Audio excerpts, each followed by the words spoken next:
Hi friends, మా చిన్ని బాల్కనీలోని dragon fruit మొక్కను చూపిస్తాను రండి.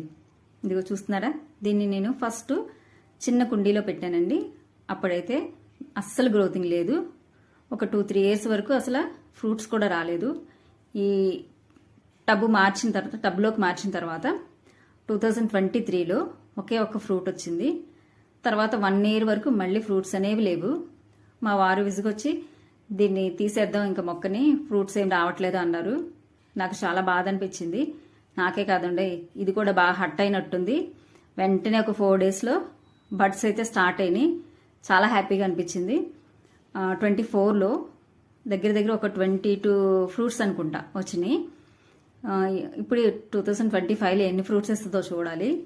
మొక్క అయితే చాలా బలంగా, చాలా బాగా ఎదుగుతుందండి. ఇది మాది చిన్ని బాల్కనీ. ఇది అవుట్ సైడు, ఇది లోపల వైపు. ఈ బాల్కనీలో ఈ కొమ్మలు పెరిగిపోయి మా ఫేస్కి అయితే తగిలేస్తున్నాయి. ఇదిగోండి, ఇది balcony out side. Last year ఇటువైపు కాయలు వచ్చినాయండి ఈ కొమ్మలకి. అదిగోండి, తర్వాత లోపల వైపు ఇప్పుడైతే కొమ్మలు అయితే బాగా ఎదుగుతున్నాయి. ఈ కొమ్మల్ని కట్ చేస్తుంటే, ఒక్క కొమ్మ కట్ చేస్తే దాని పక్కన 3 కొమ్మలు అయితే వచ్చేసినాయండి. ఇదిగోండి, ఇంత బాగా ఎదిగింది. ఇది వైట్ కలర్ అండి. మా పిల్లలు అయితే చాలా ఇష్టంగా తింటారు. మా పిల్లలకి కాదు, నాకు కూడా ఇష్టం. ఇదిగోండి, చూడాలి ఈ ఇయర్ ఎన్ని ఫ్రూట్స్ ఇస్తుందో. దీన్ని పెంచడం అయితే చాలా ఈజీ అండి.